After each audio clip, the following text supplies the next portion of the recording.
сколько у нас с вами грехов и сколько из нас впали в упущение. А теперь вопрос. Сколько раз мы плакали за свои грехи? Сколько раз мы плакали за свое ослушание Аллаху?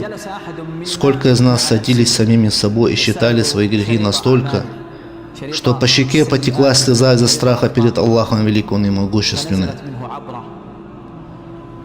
Сколько раз? Спроси себя, тебе больше знать об этом.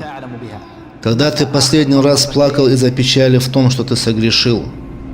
Когда ты последний раз плакал из-за страха перед Аллахом Великим и Могущественным, из-за того, что ты приблизился к своим грехам, ослушался Аллаха в то время, когда Он видит тебя?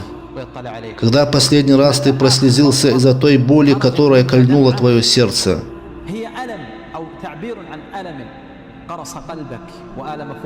Если же ты чувствуешь, если же эти чувства еще присутствуют в сердце и задевают твое сердце, это признаки веры и имана.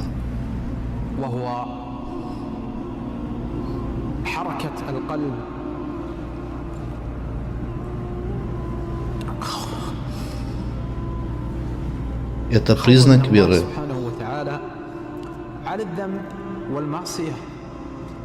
До сих пор в сердце есть жизнь, если ты чувствуешь боль от совершения греха.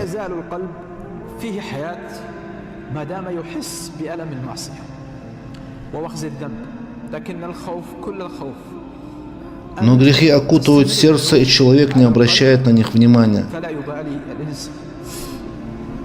Настолько грешит, что в день может совершить несколько грехов, и на человека они не действуют. То, чем он прикрывается, это то, что Аллах скрыл его грехи.